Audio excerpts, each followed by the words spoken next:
CIT road ननी Gopal Rai Chaudhary Avenue में Delhi 6 restaurant का तीसरा ब्रांच का ओपनिंग आन बान शान से हुआ। मोगल डिश के शौकीन लोगों को अब दिल्ली जकरिया स्ट्रीट, वाडगंज, दिल्ली 6 रेस्टोरेंट जाने की जरूरत ही नहीं।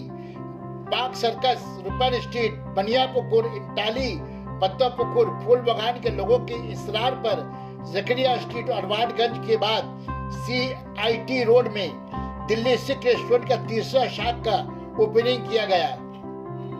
कोलकाता कारपोरेशन बोरो 5 की चेयरपर्सन मोहतरमा रेहाना खातून ने रिबन काट कर रेस्टोरेंट का इफ्तिताह किया। दिल्ली 6 रेस्टोरेंट के मालिक कमरुद्दीन कुरैशी उर्फ कम्मो भाई ने मेहमान खुसूसी मोहतरमा रेहाना खातून का फूलों से खैरमकदम किया। उनके हमरा कोलकाता के बिल्ली व समाजी शख्सियतों ने भी शिरकत की। दिल्ली 6 रेस्टोरेंट के इफ्तिताही रोज ग्राहकों ने मुगल डिश के खानों का जायका लेते हुए कहा, जकरिया स्ट्रीट और वाडगंज ब्रांच ही की तरह CIT रोड के ब्रांच का जायका भी एक ही तरह का है। क्वालिटी और जायका में कोई फर्क नहीं। दिल्ली 6 का नाम ही काफी है। यहाँ का चिकन अफगानी इतना लजीज बनता है, पैसे खर्च करके दिल्ली जाने की जरूरत ही नहीं पड़ती।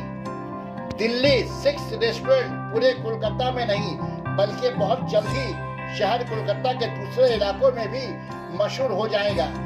आइए चलते हैं ग्राहकों की तरफ और जानने की कोशिश करते हैं कि दिल्ली 6 रेस्टोरेंट में खाने का मकसद क्या है और यहाँ मुगल पकवान का जायका कैसा लग रहा है।